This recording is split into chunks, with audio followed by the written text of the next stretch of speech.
Bueno, mi gente, estamos en un nuevo episodio aquí de Brando Show, aquí donde nos reímos de la vida hasta que la vida se pone seria.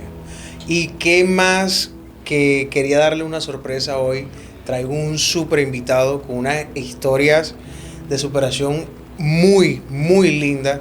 Una persona que tiene mi total admiración, uno de los empresarios más top en el Cesar. Y con ustedes tenemos a mi amigo Pedro Viña. Oiga, Brando, mi hermano, muchas gracias por la invitación. De verdad que para mí es un placer estar aquí compartiendo esta sala, este escenario aquí contigo. No, el placer es todo mío. No, entonces somos dos. Oye, Pedro, quién es Pedro Viña? O sea, ¿de dónde viene? ¿Para dónde va? Hermano, qué pregunta tan bonita, porque vamos a empezar súper bien, contándole a la gente de dónde viene uno, a dónde se proyecta. Yo soy de Becerril Cesar y mi proyección siempre ha sido ser un gran empresario, pero para construir ese gran empresario he tenido un trasegar de decisiones y de momentos muy importantes que los vamos a contar aquí. Mi hermano, ¿cómo encontraste esa pasión con los vinos? Ya haciendo el preámbulo aquí de que tú eres un empresario que vende vino. O sea, sí. Esa pasión viene desde niño. ¿Desde cuándo nace esa curiosidad por el vino? Mi hermano, en Becerril Cesar, de la tierra donde yo soy, nosotros tenemos 32 años de estar haciendo el vino decoroso artesanalmente. Mira la situación que pasó. A los 14 años yo me iba con mi papá para una mudanza en el Festival Folclórico de La Paletilla, de donde es Hayton. Y yo vi que todo el mundo llevaba sus canecas y llevaba sus tanques para el momento de hacer la mudanza, de trasladar la casa a la choza e ir tomando. Y yo le dije a mi papá, yo tenía 14 años, yo le dije a mi papá, padre, ¿usted por qué no monta una empresa de vino decoroso? Él me dijo, hijo, ¿y a quién le vamos a vender ese vino decoroso aquí? Si aquí todo el mundo hace vino decoroso. O sea, el pensamiento de mi papá fue muy cerrado, y no lo juzgo porque es una persona de finca, es una persona que no tenía la mentalidad que tenemos nosotros, con ganas de comernos el mundo, claro, con ganas de impactar, de conocer, de que nos conozcan. Entonces él dijo, no hombre hijo, eso aquí no da. Sin embargo, yo me quedé con la idea y después con los años dije, no, yo voy a montar una fábrica de vino decoroso. Entonces me vine para Valledupar después de tener un fracaso en la vida. Brando, mi hermano. ¿Cuál? Yo quería ser futbolista profesional y yo me voy para Medellín después de terminar 11 de bachillerato en Becerril. Me voy para Medellín y comienzo a jugar. Pero antes de irme para allá, yo le dije a mi mamá, madre, si yo no salgo a la profesional en un año, me devuelvo a estudiar. Le di mi palabra. Yo me fui, estuve en las inferiores nacional, en formadores, estuve allá en varios equipos, en Boston 10 de Jackson Martínez, y no se me dio. O sea, ¿pero tuviste problemas con los vinos o no tuviste los problemas? No. Era bastante aplicado. Era bastante gracias aplicado. A Dios. Gracias a Dios. Entonces, hermano, me vine. No cumplí el propósito y tuve ese fracaso en mi vida. Desde ahí, cuando yo tengo el fracaso, digo, no vuelvo a fracasar más nunca en la vida. Okay. Pero ¿por qué fracasé? Me puse a pensar, y era que no estaba preparado para alcanzar ese propósito que tenía en la vida. No me había preparado ni mentalmente ni físicamente. Entonces, cuando me vengo a Valledupar, yo dije, voy a ser empresario. Comienzo a estudiar ingeniería ambiental en la Universidad UNAD. Yo vivía ahí en Mayales. Y al cuarto semestre yo me hago una pregunta. ¿Dónde se genera la mayor contaminación del medio ambiente en el Cesar para yo buscar empleo cuando salga de aquí de la universidad? Claro. Y me puse a ver y eran las minas. Las minas tienen 7,000 empleados, pero solamente tienen un ingeniero ambiental por turno. Y esos ingenieros ambientales llevan 20 años, 25 años trabajando ahí. Yo dije, mierda, ¿cuándo me voy a ganar un sueldo de 8 o 12 millones de pesos? Que es lo que uno aspira. Claro. Nunca. Yo me decepcioné de la carrera. Y dije, no. En el cuarto semestre, a mí me enviaban 300,000 pesos. 200 para la pensión y 100 para los trabajos de la universidad y el transporte. Yo de esos 100,000 pesos ahorraba 20,000 pesos mensuales. Cuando tenía 80 barritas ahorrado, yo dije, voy a montar una empresa de vino decoroso. ¿Con 80,000? Con 80,000 pesos. Mira la visión, yo tenía 19 años. O sea, un loco soñador. ¿Quién se le va a ocurrir montar una empresa o pensar que iba a montar una empresa con 80,000 pesos? O sea, eso te alcanzaba por un saco de corozo. Para un saco de corozo. Y justamente eso pasó. Me fui al mercado de Valledupar y compré 40,000 pesos de corozo y 40,000 pesos de azúcar. Pero antes de irme de la pensión para el mercado, yo en el patio de la pensión vi unos tanques. Y dije, fácil, compro el corozo y el azúcar y los echo a fermentar ahí. Facilito. Vamos a ver que cuando llego del mercado, pongo el corozo y el azúcar y voy a ver los tanques, estaban llenos de aceite. Ah. Imagínate. Yo dije, te iba a quedar a mermelada de corozo. Mermelada. O vinagre de corozo. Total, hermano, yo dije, mierda, ¿qué hago, Brando? Vamos a ver, hermano, que me la ingenié. Entonces yo pensé dos cosas. Si yo agarro y echo el corozo y el azúcar ahí, se me daña porque el vino no quiere nada con el aceite.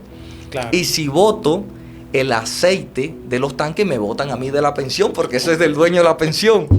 Claro. Y ya me había gastado los 80 barras, imagínate. Y yo veía el corozo y el azúcar ahí en el suelo y yo pensaba que ellos me decían, ay, ¿qué hacemos? Ay, ¿qué hacemos? ¿Sí me entiendes? Porque claro, ya no tenía más posibilidades. Entonces me la ingenié. Al frente de la pensión había un palo de mango. Yo agarré una vara, tumbé los mangos, los metí en 2 bolsitas y salí a venderlos. Y unas vecinas diagonal en la otra esquina me dieron 9,000 pesos por los mangos. Con los 9,000 pesos yo me voy al frente de Postobón, vamos a hacerle publicidad aquí. Al frente de Postobón hay un punto frío en el primer montacarga que hubo aquí en Valledupar. Yo atravesé el centro comercial, eso era un monte todavía, eso no estaba construido. Yo pasé por un caminito que había en todo el medio y llegué allá a Postobón. Cuando estoy ahí yo pregunto, maestro, ¿cómo son los tanques? Y me dicen, no, aquí no vendemos tanques. En Postobón me dijeron, aquí no vendemos. Pero ahí en el punto frío sí te los pueden vender. Y yo llegué ahí y pregunté, mi hermano, ¿cómo son los tanques? Me dijo, a 3,000 pesos cada uno. Yo enseguida le dije, deme 3. Agarré mis tanques, me los monté en el hombro, llegué a la pensión, los lavé y ahí empezó la viña del vino, la leyenda, con 89,000 pesos. ¿Por qué vino la leyenda? Mi hermano, eso es una pregunta que se la hacen todos los vallenatos y todos los que consumen el vino. ¿Por qué? Porque tiene mucha similitud con el Parque La Leyenda, con la leyenda del acordeón, la leyenda vallenata. La leyenda vallenata. Entonces, es muy bonito contarle y tener esta oportunidad de contarla aquí en este podcast que está de la putería. No, todavía no hemos traído a esas muchachas por acá. No, pronto. pero pronto, con un vino la leyenda. No. Sí, claro, porque para que entren en ambiente. Claro. No, está muy bacano este podcast, hermano. Y bueno, mira, la leyenda, ¿por qué se llama la leyenda? Porque en Becerril había un señor que le decían la leyenda. Pero la gran pregunta es ¿por qué se convirtió en una leyenda en el pueblo de Becerril Cesar? Brandon, vamos a ver que si tú te ibas al río Maracas de nosotros, en el río de Becerril, allá hay bastante arena y ahí se mete la raya. Si tú te metes y la pisas, ella te chuza. Ella tiene un agujón en la punta y ella te chuza. Con veneno. Sí, ella te deja una baba internamente. Entonces, esa baba te causa dolor.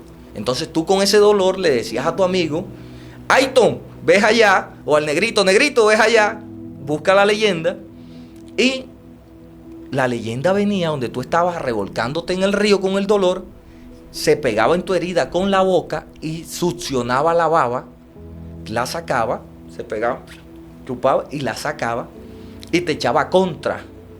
La contra es un brebaje que se hace allá en Becerril o una toma que se le echa alcohol y también se le echa raíces naturales o bruscos. Una pregunta, ¿y si me pica en el testículo me deja morir? No joder, hermano, ahí sí te morías. Ahí no te podía picar. Ahí yo perdí el año. No, ya. hermano, la leyenda no llegaba ni sin culpa. No, que le decían allá, llegaba, no, mira que allá le picó uno una raya, ¿dónde? No, ahí en los testículos, no, que se muera. Que se muera. No estoy. No está, no iba. Entonces, pues sí. Estaba enfermo. Entonces, hermano, él iba y te quitaba el dolor. Cuando tú le ibas a pagar por el trabajo, él te decía que no. Hombre, Brandon, yo que te voy a cobrar a ti si tú eres becerrilero. Tú eres coterráneo de aquí del pueblo. Y se iba sonriendo y tú le decías, venga leyenda que le voy a pagar. No, hijo, deje eso así. Y se iba sonriendo. Si tú te ibas para la finca, tú sabes que en los pueblos hay bastantes fincas aledañas al casco urbano, entonces tú te ibas para allá y te picaba un pito. El pito es un animal que pica y va pudriendo la carne. Entonces llamabas a la leyenda para que te curara. Y él iba durante 15 días a tu casa y te curaba. Y cuando tú le ibas a pagar por el trabajo, él te decía que no. No, hijo, yo que le voy a cobrar si usted es familia mía. Aquí todos los becerrileros somos familia, yo que le voy a cobrar a usted. Y se iba sonriendo. Venga, leyenda, que le voy a... No, hijo, de eso así. Y se iba sonriendo. La gente pregunta, ay, entonces, ¿de qué vivía la leyenda? La leyenda tenía una finca y tenía unas vaquitas. Él iba todas las mañanas, las ordeñaba, sacaba un queso y lo vendía en el pueblo. De eso vivía él. Con el tiempo se convirtió en una leyenda. Pero hay un capítulo más importante. ¿Por qué se convirtió en una leyenda? Si tú tenías a tu esposa y los dos no podían tener hijos, tú llamabas a la leyenda. Y él estaba con mi esposa, o me hacía un masaje, o chupaba, ¿qué es lo que hacía? No, preocupante. No, él se iba si tenía que chupar, entonces él decía, no tenemos pelado. No. Deja así mejor. Él se iba con tu mujer, ya. Ah, y tenía relación. No, una leyendaza. Cool leyenda. No, entonces él iba con tu mujer y la limpiaba. ¿Cómo la limpiaba? Él se iba a la finca del Elatillo, tumbaba una palma, sacaba el famoso vino Preña Vieja, que se conoce acá. El vino de palma. El vino de palma en la Jagua Ibirico, en Palmita, en Casacará, y se lo daba de tomar a tu mujer y a ti, y les limpiaba el organismo. ¿Sí? A ella le limpiaba la matriz y a ti te limpiaba los conductos. Eso hace ese vino. Entonces los dos se limpiaban y después él iba a la serranía del Perijá, sacaba la miel pura de abeja y se la daba de tomar a los dos. Y eso limpia también el organismo. Y después ustedes podían procrear, tener sus hijos. Cuando tú le ibas a pagar por el trabajo, él te decía que no. No, hermano, yo no le voy a cobrar a usted. Venga, leyenda. No. Ese señor tan bondadoso, tan cariñoso en el pueblo, tan dado a la gente, tenía ese don de gente, se convirtió en una leyenda en el pueblo de Cerril Cesar. Y ese señor, que en paz descanse, era mi papá. La leyenda. Tu papá, la leyenda. Era mi papá. O sea, que es en honor a él. A mi papá. Por eso el vino se llama La Leyenda, en conmemoración a mi papá. ¡Un aplauso! O sea, que tú eres un legendario. Un legendario, totalmente. El cubita. Ven acá. Cuando tu papá, tú le dices, papi, voy a vender vino decoroso, ¿qué dice la leyenda? Mira, la leyenda se me enfermó cuando la empresa apenas llevaba como 2 meses. Porque la primera vez que yo lo hago con los 89,000 pesos, yo hago una producción de 300,000 pesos. Y con los amigos de la universidad me tomo y quiebro la empresa. Se quebró la viña del vino, la leyenda. Se quebró. Empezando la quebré. Ya con el tiempo yo dije, bueno, yo no estoy preparado para montar empresa. Mira que mi papá se me enferma y él, estando en una camilla ya casi para partir, él me dijo, hijo, ¿qué esperas? Yo trabajaba en la mina ya en ese tiempo. Y él me dijo, ¿qué esperas? Y yo, papi, ¿para qué? Para que te salgas de ahí y hagas lo que tú siempre has soñado, montar tu empresa de vino decoroso. Él, cuando me dijo eso, ya yo entendí la señal. A los 2 meses me salí de la mina, pero mi papá se me murió antes. Se me murió, comencé la empresa, me salí ahí ya con una plata ahorrada, ahorré, compré los primeros tanques, compré el primer corozo y ahí comenzó nuevamente la empresa. Pero mira cómo me proyecté, y esto lo voy a contar con ganas de entusiasmar y de motivar a los jóvenes. Claro. Cuando yo quiebro, yo me doy cuenta que no estoy preparado para montar empresa, que no tenía la capacidad, solamente vivía de emociones. Claro. Entonces dije, listo, ¿qué hay que hacer para ser un buen empresario? Yo dije, primero, capacitarse, ¿no? Entonces, como ya estaba estudiando la ingeniería ambiental, ahí uno ve química y cosas, ya uno iba conociendo un poco de la química para la formulación del vino. Entonces dije, me voy a meter al SENA a estudiar tecnólogo en salud ocupacional para saber los riesgos que van a tener mis trabajadores dentro de la fábrica que voy a montar. Me proyecté, y estando ahí al año me voy a una discoteca que quedaba por la 12, que se llamaba El Rey de la Cerveza, y pido trabajo como mesero para aprender atención al cliente y ventas. Ok. Entonces, listo, yo estudiaba en la universidad, escribí un libro también en ese tiempo, estudiaba la tecnología y mesiaba, hacía 4 cosas a la vez. En ese tiempo yo dejé a mi novia, yo en ese tiempo solamente me dediqué a crecer, ¿sí? A crecer. No salía de rumba, no salía a beber, tenía 2 jeans, los mismos 2 jeans eran con los que iba a estudiar, con los que iba a trabajar, un par de zapatos, que estaba quedando ya sin suela, 2 suétercitos. Con eso viví durante 2 años, hermano. Y toda la plata la ahorraba, toda la plata que me ganaba ahí la ahorraba. ¿Para qué? Porque ya en el 5.º semestre yo le digo a mi mamá, madre, no me pague más un semestre. Con lo que yo trabajaba en la discoteca, yo me pagaba el semestre y me pagaba la pensión.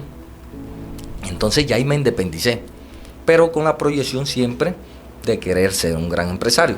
Las cosas se me dieron, hermano, gracias a Dios. Salgo del SENA, comienzo a hacer las prácticas en Franja Fucsia, en la empresa de taxi de acá, y me voy para la mina después a trabajar, que es cuando sucede la muerte de mi papá. Entonces, cuando me salgo de la mina, se mete enseguida pandemia al tiempo. Y el vino comenzó a tomar un auge en Valledupar.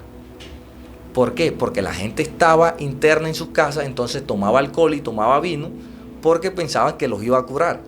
Y nosotros en ese momento hicimos una campaña que era, si tomas vino, te sientes mejor y te olvidas de los problemas. Entonces la gente compraba el vino para olvidarse de los problemas.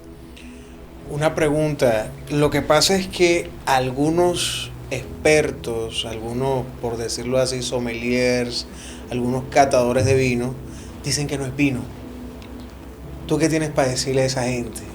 Es una excelente pregunta. La estaba esperando que alguien me la hiciera, Dios mío. Por fin llegó. Mira, mi hermano, nosotros acá en Colombia tenemos unas normatividades, igual como las tienen en Europa. ¿Qué pasa? A nivel mundial hay un monopolio que dice, el vino viene de la vid, que es la uva. Claro. Pero ellos hicieron una clasificación de 300 variedades de uva, que son las únicas que se le pueden llamar vino. No entiendo el por qué. Porque descalifican otras uvas. Y si la vid, que es la uva, y el vino viene de la uva, ¿por qué descalifican otra? Si uva por uva te da un vino.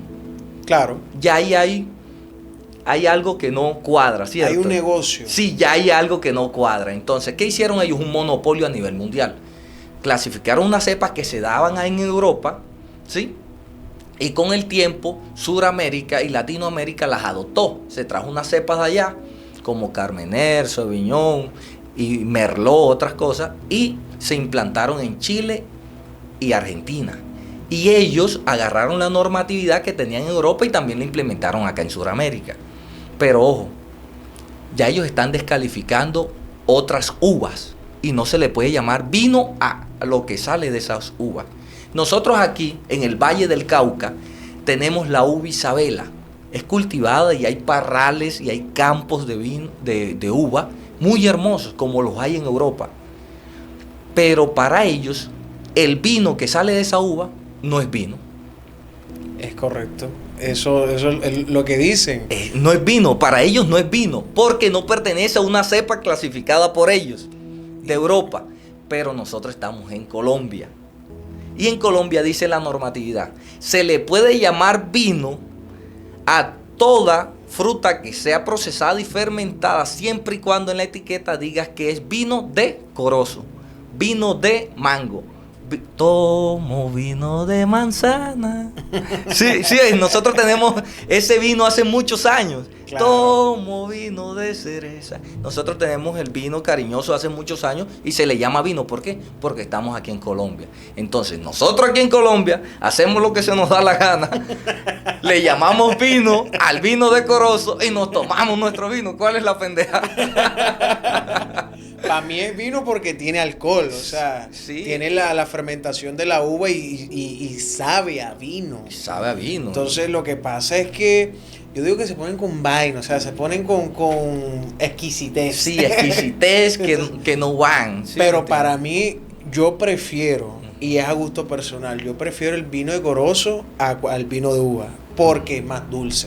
A mí los vinos dulces me gustan. Entonces, aunque tú tienes un vino seco, espectacular. Tú lo tienes por ahí para que lo muestres ahí a la cámara. Hermano, aquí tenemos un vino semiseco, que es el vino La Leyenda 89. Eso. Este vino se llama La Leyenda 89 en conmemoración a los 89,000 pesos con los que empecé la empresa. Y aquí en la parte de atrás está la historia, o sea que usted compra el vino, se lo toma, pero también en la charla cuenta la historia. Ok. Entonces, pues sí, viniendo acá a esos 89,000 pesos, ¿sientes que hay otros factores que te hayan marcado en este transcurso de convertirte en empresario de vinos? O sea, ¿sientes que hubieron otros momentos que dieron ese toque, esa chispa, ese fuego que encendieron y que hoy tú lo guardas en tu corazón? Sí, claro, hermano. Pasó un episodio muy bonito la primera vez que fui a Chile en el 2018. Yo me voy a Chile a estudiar coach internacional y cuando estoy allá me doy cuenta que estoy alrededor de los mejores viñedos de Sudamérica. Que está Conchitoro, que es donde hacen el Casillero El Diablo, el vino más vendido a nivel mundial. Se vende en 131 países. Y yo estudiaba el coach y me quedaban 3 horas libres. Entonces allá hacen unos recorridos en el viñedo. Y yo me iba todos los días a hacer el recorrido. Cuando estoy allá, el primer día hay un señor que se llama Antonio y yo me llamo Pedro Antonio. Entonces yo enseguida le dije, ¡hey, tocayo! ¿Sí me entiendes? Tú sabes que uno colombiano se va metiendo, es muy metelón y tal. ¡Hey, tocayo! Él me dijo, hijo, ¿y eso qué? No, yo le dije, maestro, lo que pasa es que allá en Colombia, de donde nosotros somos, si usted tiene el mismo nombre de nosotros nos decimos tocayo. Hijo, ¿y qué viene así? Yo le dije, maestro, necesito que usted me enseñe a hacer vino. Me dijo, bueno, hijo, pégese todos los días en el recorrido y una vez que se vaya, un día antes, me busca. Y yo, como lo que se hace es caso, yo lo buscaba. Maestro, enséñame a hacer vino. Y pégase aquí, hijo. Y hacíamos el recorrido y explicaba, nos mostraba la planta, los tanques, todo. Un día antes de venirme, yo le dije, maestro, me voy mañana. Me dijo, hijo, abra la mano. Me puso un papelito aquí. Me dijo, no lo abra hasta que llegue a Colombia. Yo agarré el papelito, me lo metí en el bolsillo. Porque hiciste caso. Hice caso. Yo lo que sé hacer es caso. Y cuando viajé en El Dorado, que ya estaba acá en el aeropuerto, lo reviso y era una formulación de un vino. ¿De qué vino? No sé. Porque él no me dijo, es esta cepa. No, solamente me dijo, échale esto y te da esto. Entonces, esa formulación comencé a implementarla en el primer vino que iba a sacar en la empresa. Que es este que tiene ahí. Que es el vino Don Ricardo. Esta formulación es chilena, igual que todas estas, pero con este fue el vino que empecé. El vino Don Ricardo, y se llama así, Don Ricardo, porque mi papá se llamaba Ricardo. Mi papá se llamaba Ricardo, entonces se llama Don Ricardo La Leyenda. Este vino con un tinto dulce y es el vino más vendido a nivel nacional que tenemos. Entonces, hermano, comencé a implementar esa formulación en el vino tradicional de corozo que hacíamos en Becerril, porque en Becerril nosotros echamos el corozo, el azúcar en una caneca, lo poníamos al sol o hacíamos un hueco y lo enterrábamos. A ese vino artesanal comencé a implementarle esa formulación y demoré como un tiempo largo porque comencé a implementarlo y las botellas se explotaban de la presión del gas, del monóxido. ¡Pum! Se explotaban. Y yo decía, puta, no voy a dar con esta formulación. Ya después no se explotaba la botella, sino que salía el tapón volando, ¡pum!, para arriba. Y dije, bueno, ya voy mejorando, ¿no? ya le voy agarrando el tiro a la vaina. Después ya el tapón no pegaba en el techo, sino que salía, ¡pum!, y se quedaba ahí en la puntica. Ya casi. Hermano, venía una feria acá en el centro comercial Guatapurí y me dijeron, Pedro, lleva el vino, porque ya yo le había dicho a la gente de Becerril que yo estaba haciendo el mejor vino de Colombia. Y lleva el vino. Y llevas el vino y le dices, este vino se destapa solo. Pilla lo que me ingenié. El tapón plástico en la parte interna tiene una cavidad, ¿sí? Entonces yo agarro una navaja y con el espiral, tú sabes que tiene para sacar corcho, Con el espiral en la punta, eso es filoso, y le hice un huequito por la parte interna. Y le dije a la gente que era una cámara de oxígeno que tenían esos corchos que yo había importado desde China. Y que no podían... que no lo podían... que no lo podían poner así porque se goteaba y se derramaba y no era mi culpa. Claro. Que siempre tenían que tener la botella parada. Ey, esta vaina no la había dicho nunca. Ahí para mis leyendistas que compraron las primeras botellas ya saben lo que pasó. Ya la pueden voltear. Ya la pueden voltear, ahora sí pónganla como ustedes quieran.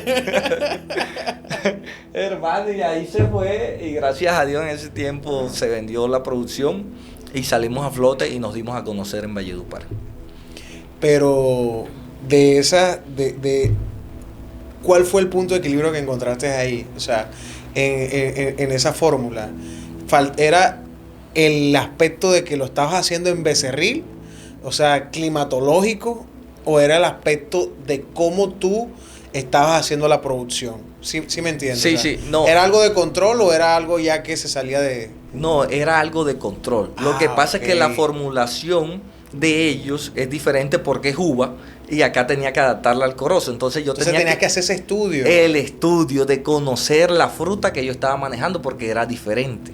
Es parecida, pero... No, y te asesoraste con algún experto y hasta que llegaste a la conclusión. Hasta es que llegamos. Muchos empresarios no quieren asesorarse. Y ese es un mal que hay, o sea. Y es lo peor que uno puede hacer. Claro. No le gusta asesorarse, no le gusta estudiar, no le gusta indagar, sino que si a mí me enseñaron que es así, ahí me quedo. Ahí se queda. Entonces, nunca van a expandirse. Y me gusta tocar este tema para que tú me digas a mí cómo fue ese proceso de expansión del vino a la leyenda. Mi hermano, ha sido muy lindo porque algo que tú mencionabas, yo tengo algo que siempre digo. Uno, si no se proyecta y no se visiona a gran escala, se va a quedar en el estrato bajo o por mucho estrato medio alto, medio bajo, medio, en el estrato medio, perdón. ¿Qué pasa? Mira, uno como ser humano, uno siempre tiene que buscar el conocimiento, porque el hombre no muere cuando se va a la tumba, sino cuando deja de aprender. Cuando tú crees que ya te las sabes todas y no buscas el conocimiento o te asesoras, te capacitas, ahí te estancas. Claro. Y viene otra persona detrás tuyo que sí se está preparando y llega donde tú has querido llegar. Entonces tú te vuelves un esclavo de la vida. Claro. Entonces yo que dije, listo, tengo que prepararme, tengo que capacitarme, porque yo quiero llegar a ser el mejor productor de vino del mundo en el vino de Corozo. Entonces mira, cuando llega esa fase donde yo me siento un poco estancado porque no daba con la formulación, yo dije no, la única opción es preguntarle a los que saben. Claro. Hoy en día nosotros tenemos herramientas que nos facilitan conectar con otras personas a distancia. Y yo me metí en Instagram y comencé a escribirle a los enólogos de allá de Chile y comenzaron a explicarme algunos. Y me dijeron, hale esto, hasta que di con la formulación.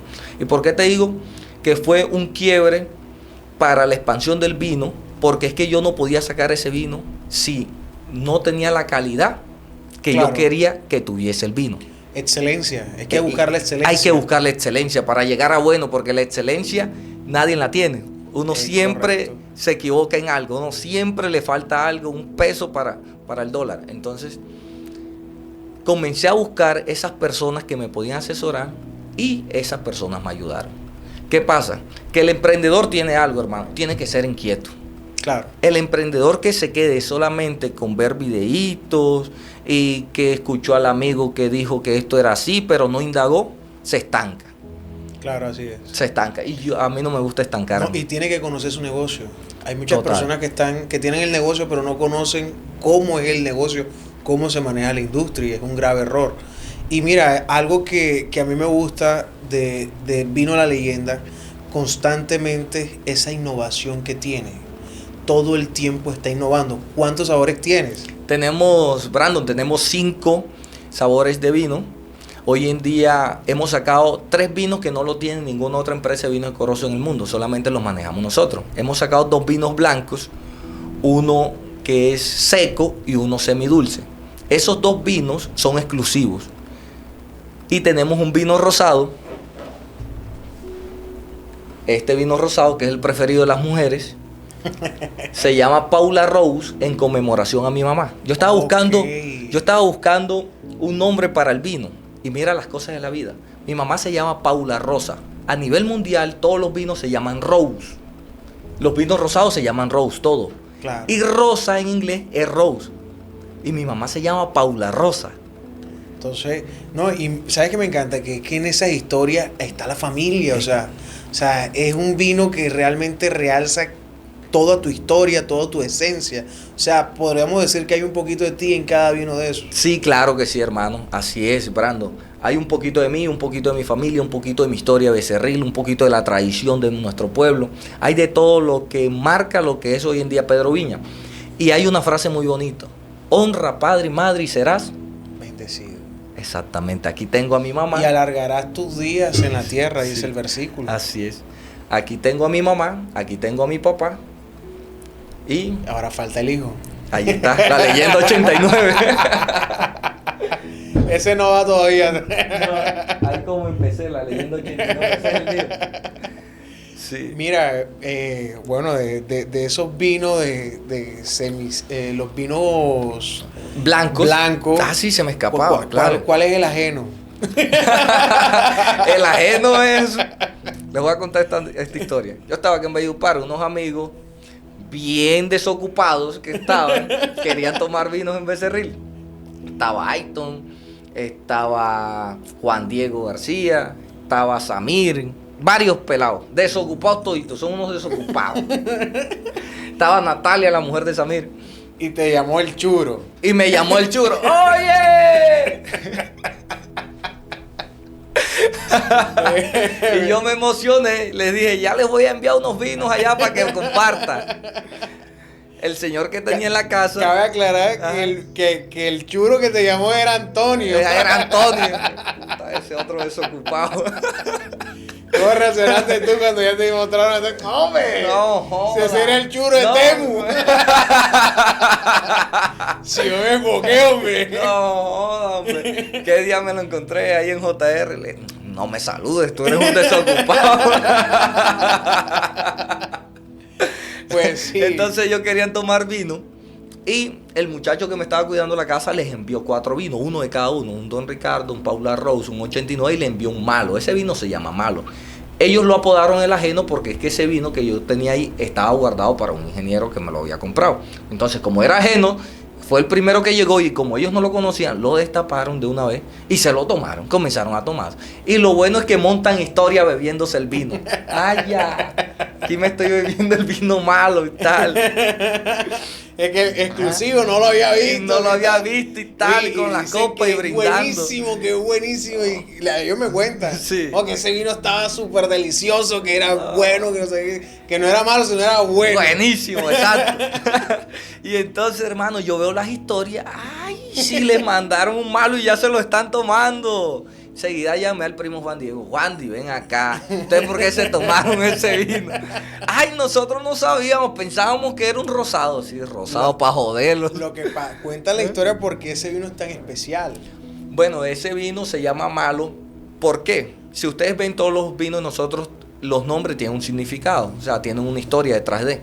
¿Qué pasa? Que nosotros aquí en la región del Cesar estamos haciendo algo malo con la mata de Corozo. Entonces, ¿qué es lo malo que estamos haciendo? La estamos talando para hacer ganadería, la estamos talando para hacer casas de bareque, pero también la estamos talando para hacer guacharacas. Y eso malo que estamos haciendo, porque no estamos reforestando, no estamos sembrando esa mata, me llevó a mí a decir, listo, voy a hacer 300 botellas y por cada botella que ustedes me compren, yo voy a sembrar una mata de corozo. Entonces, para cuidar el cultivo, para cuidar esa especie endémica acá de nosotros, yo dije, voy a hacer un vino que lleve un mensaje, que el nombre lleva un mensaje, y por eso se llamaba malo. Y fue un vino blanco de Corozo, el primero en salir en todo el mundo. Es un vino de reserva, un vino seco, mejor que esos chilenos de uva, que tal, que no sé qué. Y ese vino fue tan especial, Brandon, que yo saqué 300 botellas. Pero antes de sacarlo, yo hice una promoción. Dije, si lo compras ahora, te vale 70,000 pesos. Pero cuando salga vale 80. Vamos a ver que en 2 días vendí 200 botellas de las 300. Y al día siguiente vendí 50, o sea que nada más me quedaban 50. Y yo dije, no, hay que dejarle a los puntos del Centro Comercial Mayal y el Centro Comercial Guatapurí. Y ese vino se vendió en menos de una semana totalmente la producción, porque era un vino exclusivo, así como tú, y como yo, y como Brando, que son leyendistas. Oye, y hablando aquí tú un poco sobre vinos, ¿cuál ha sido ese momento en el que tú has dicho, o sea, que tú, porque yo me imagino que tú empezaste a trabajar, a hacer, y tú tomaste como un alto y dijiste, y miraste hacia atrás y te dijiste, ¿cuánto he avanzado? ¿Cuál fue ese momento? El momento preciso, y me dio hasta miedo, porque yo me puse metas tan grandes que cuando las iba alcanzando, las fui alcanzando, y miré para atrás y yo dije, uy, fue un momento donde yo comienzo a construir la fábrica de vino Corozo más grande del mundo, que vamos a dar inauguración pronto en Becerra del Cesar. ¿Cuándo? Para ir a visitar. Hermano, hay que hacer un documental. Sí, el documental, y vamos a hacer un podcast allá, el tuyo, allá dentro de los tanques de acero inoxidable y todo. Ahí hacemos la entrevista, que se vea todo de fondo, y tomamos vino. Hermano, yo digo que para la próxima festividad de Becerril, Festival Folclórico La Paletilla, el 2026, que es en enero del próximo año, damos inauguración de la planta de producción con la ayuda de Dios. Producción ya vamos a meter ahora en julio y agosto, pero ese vino demora 6 meses en todo su proceso, que este vino que nos estamos tomando, y sale para esa época. Entonces, como es la época donde más llegan visitantes al pueblo de Becerra del Cesar, yo necesito de que los visitantes conozcan. Entonces la voy a abrir para esa fecha, para que hagamos el podcast y para que nosotros tomamos vino y conozcan la planta de producción de vino Corozo. Entonces, mira, yo hago la planta, pum, pum, pum, y cuando están pintando, yo entro y miro todo lo que había construido, todo, las paredes, las oficinas, dónde iban a estar las máquinas, dónde iban a estar las botellas, dónde iban a estar las personas lavando el corozo, dónde se iba a procesar, dónde se iba a macerar, dónde se iba a fermentar. Y veo la bodega así grande y yo digo, Dios mío, ¿qué me viene para encima? Porque no es solamente tener el producto, sino cómo vender ese producto. Porque yo hoy en día estoy produciendo 5,000 litros al mes. Bastante. Pero me quedo corto porque ese vino se lo toma Valledupar en el mes.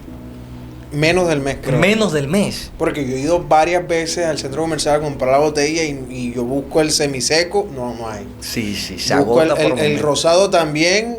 Cuando no, es que no hay, espera que me traigan, no sé qué. Y yo digo, Dios mío. O sea, sí, gracias a Dios, gracias a toda la gente de Valledupar, que los amo, son mi segunda casa. Los amo porque han tenido, hermano, una aceptación muy, muy hermosa con el vino La Leyenda. Tanto así que dicen que los vallenatos dicen que ese vino es de aquí. Ese vino es de Valledupar porque nació en Mayal y tal. Yo le digo 50-50, 50-50. Entonces, hermano, mira, yo hago así, miro así las paredes. Pum, pum, digo, en ese momento, miré hacia atrás todo lo que había hecho. Esos 89,000 pesos. Esos 89,000 pesos, me volví a los tanques de Corozo. Cuando envasé las primeras botellas, que fueron en botellas de gaseosa, yo le quité la etiqueta y ahí envasé las primeras botellas. Yo no tenía estas botellas tan bonitas, no tenía etiqueta. Y me vuelvo hacia atrás y digo, Dios mío, no me di cuenta en qué momento construí tanto. Pero me asusté porque yo dije, ahora es cuando tienes que trabajar.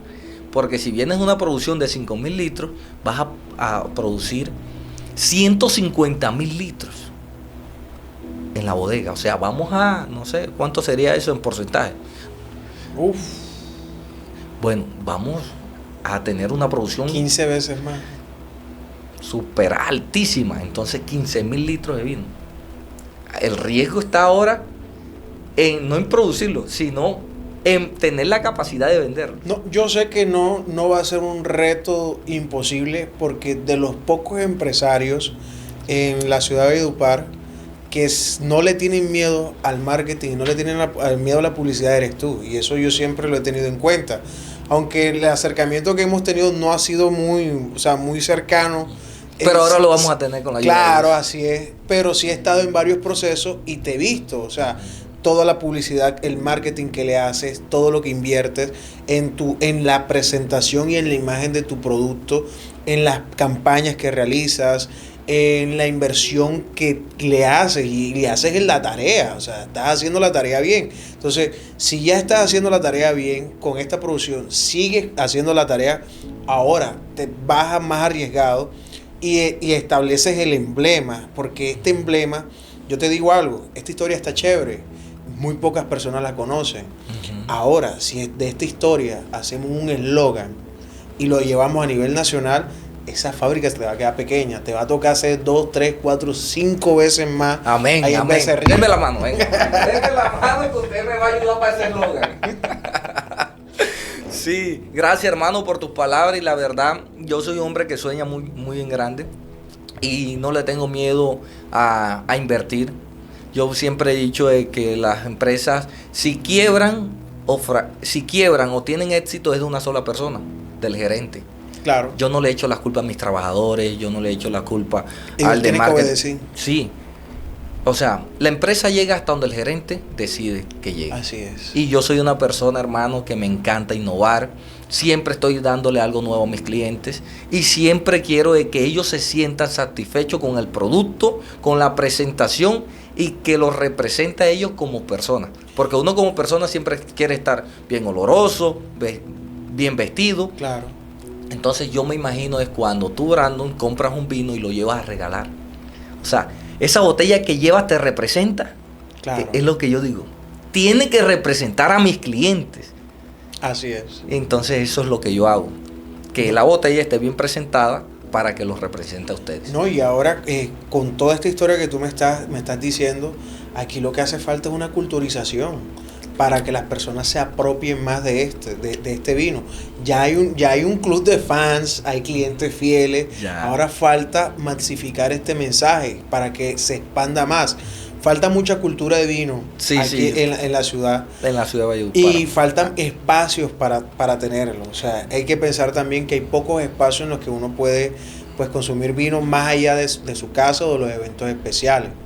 Entonces, pero lo chévere de este vino es que es vino. Es vino. No es jugo decoroso fermentado. No. Esto no es improvisado. Esto llevó años y crece. Mano, mira, yo hice una actividad llevando a la culturización exactamente del vino acá en Valledupar. El año pasado, en noviembre, diciembre, agarramos 23 restaurantes y yo regalé la cata de vinos. Y aparte de eso, no hice solamente una cata de vino, sino que hicimos maridaje. Okay. Maridaje viene de la palabra marido, que significa unir a dos personas en el momento del matrimonio, ¿cierto? Claro. En el ámbito de los vinos, maridaje viene de la palabra unir un perfecto vino con una excelente comida y hacer la combinación perfecta en el paladar. Entonces me fui a esos restaurantes que venden pizza, que venden espaguetes y hicimos catas y maridaje. Le enseñamos a la gente cómo tomar la copa, las especificaciones, cómo servir el vino, cómo descorchar el vino. Y eso ha tenido un gran auge. Yo, ¿por qué no lo he seguido haciendo? Porque es que ya mi producción no me da. Si yo comienzo, les voy a quedar mal a la gente. Entonces yo tengo que terminar la fábrica. Tienes que prepararte. Prepararme para hacer el nuevo eslogan con Brandon y el nuevo marketing con Brandon. Amén. Amén. Y ahí contratamos a Aiton, contratamos a todos los pelados. No, es que de estas historias, o sea, es muy simbólico el vino y transmite demasiado. Más allá de su sabor, es toda la historia que hay detrás y es lo que enamora de este producto. Porque realmente es un producto que llena, o sea, que llena tanto en su sabor como cuando uno lo compra. O sea, la experiencia de compra es wow. Entonces, yo quiero que tú me expliques a mí ¿cómo pensaste en el diseño de la botella? O sea, ¿cómo fue ese proceso de tú decir, mi cliente quiere esto? O sea, yo pienso o me imagino que mi cliente quiere esto. ¿Cómo llegaste allá? Llegué allá porque el primer eslogan que nosotros teníamos era calidad que marca diferencia. Entonces yo decía, si somos calidad, la presentación del empaque tiene que ser bonito. Claro. Entonces yo comencé a idearme unas cajas bien hermosas, amigables con el medio ambiente. Las hice las primeras. Entonces vamos a la etiqueta.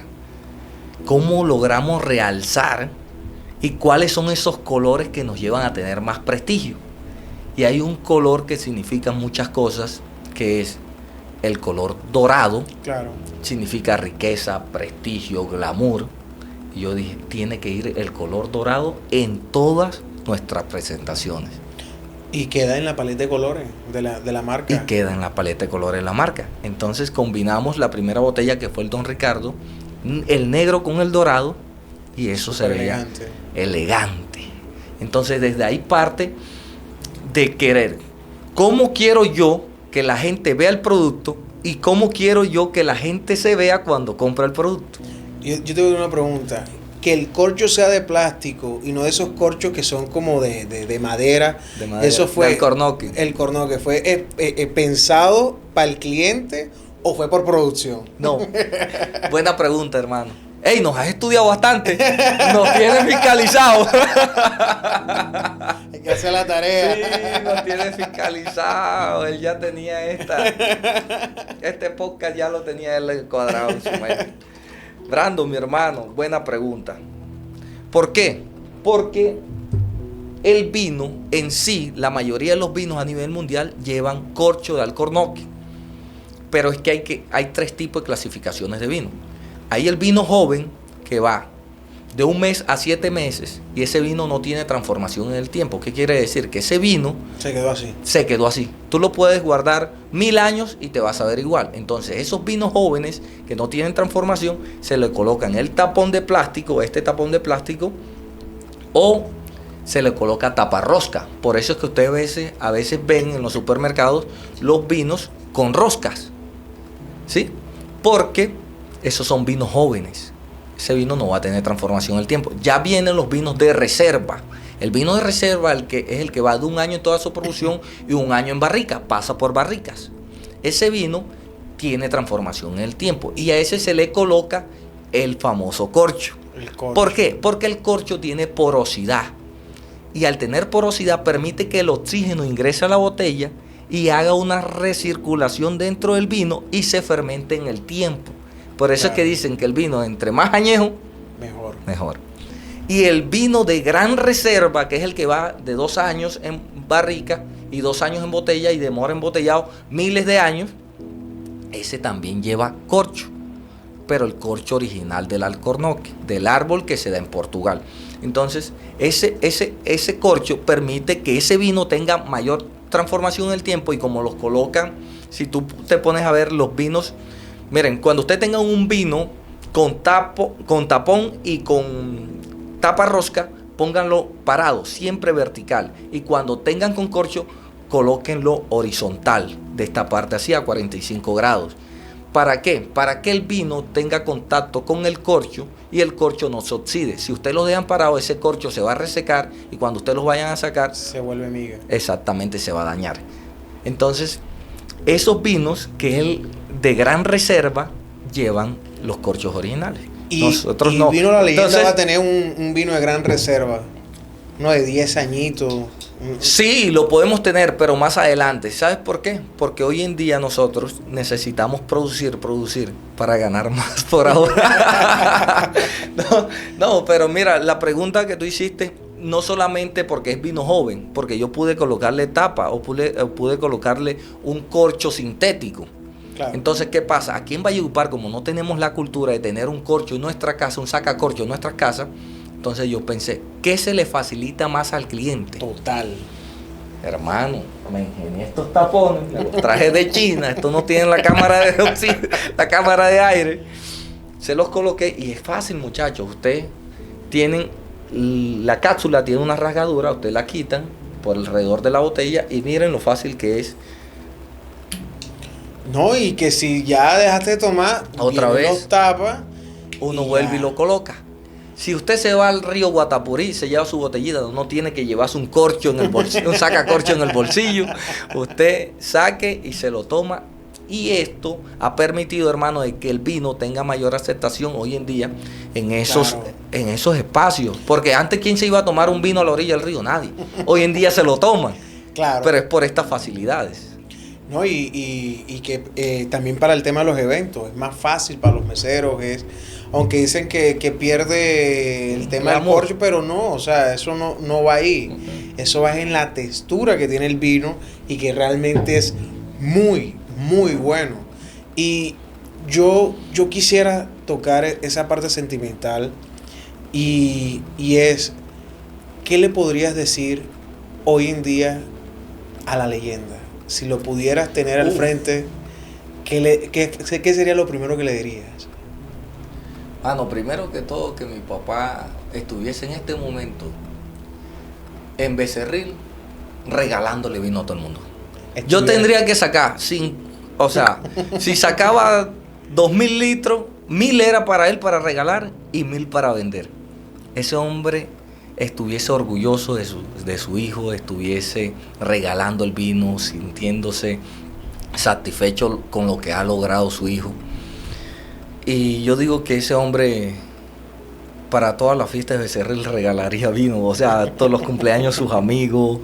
Ese hombre, bueno, lo tuviese primero que todo estuviese viviendo conmigo, porque creo que lo que estoy logrando hoy en día es gracias a él también, en gran parte, gracias a mi mamá también. Pero lo tuviese conmigo para que él disfrutara y me acompañara, porque era un hombre muy sabio y yo sé que estaría muy contento. Es más, estuviese aquí de pronto hablando, conversando y diciendo palabras muy sentidas de lo que sería el hijo para él en este momento. No, y es lindo esa honra que le tienes a tus padres, y es un ejemplo que nosotros los jóvenes deberíamos tomar. Y si hay un joven emprendedor hoy en día con sueños y nada más con 89,000 pesos en el bolsillo, ¿qué le dirías? Hermano, un joven, miren, hay una frase que es mía y se las voy a regalar. Cuando ustedes creen que están más cerca del éxito es cuando más lejos están. Nunca dejen de trabajar, nunca dejen de insistir, persistir y nunca desistir, porque en el camino del proyecto que tú visionas pasan 3 facetas. El primero es, te van a ver trabajar la gente y te van a criticar. Mira ese, ¿qué se cree haciendo ese vino? O haciendo esa ropa, o haciendo esas hamburguesas. Son feas, no va a dar. Esa misma gente, en el segundo aspecto, te van a ver trabajar. Tú sigue trabajando, no le prestes atención a la crítica, no le prestes atención al que dirán. Es más, las personas que primero te van a criticar son tus propios amigos y tus familiares. No le prestes atención. Sigue trabajando, que después ellos te van a ver trabajando y van a decir, pero el pelado se levanta temprano. Pero el pelado trasnocha. Pero el pelado ya no va de fiesta y se toma lo que se gana. El pelado ya no se compra un par de zapatos, está invirtiendo en su negocio. Te van a ver trabajar. Haz que las otras personas te vean trabajar. Y después, con el tiempo, esas personas que te criticaron, que no confiaron en ti, en el tercer aspecto, te van a ayudar. Se van a sentir orgullosos de ti, aun cuando en el inicio no te apoyaron. Y ahí tú les vas a decir, vengan que yo tengo un corazón diferente. Tengan un corazón noble cuando les llegue el momento. Y prepárense para la bendición de Dios. ¿Oyeron? No intenten correr sin antes gatear o caminar. Tienen que ir paso a paso, no se desesperen, pero eso sí, tengan una meta clara a donde quieren llegar. Mi hermano, encantado de tenerte aquí, y yo me voy a quedar con estas botellas. Esas son suyas. Vaya pensando, hermano, para hacer el mío.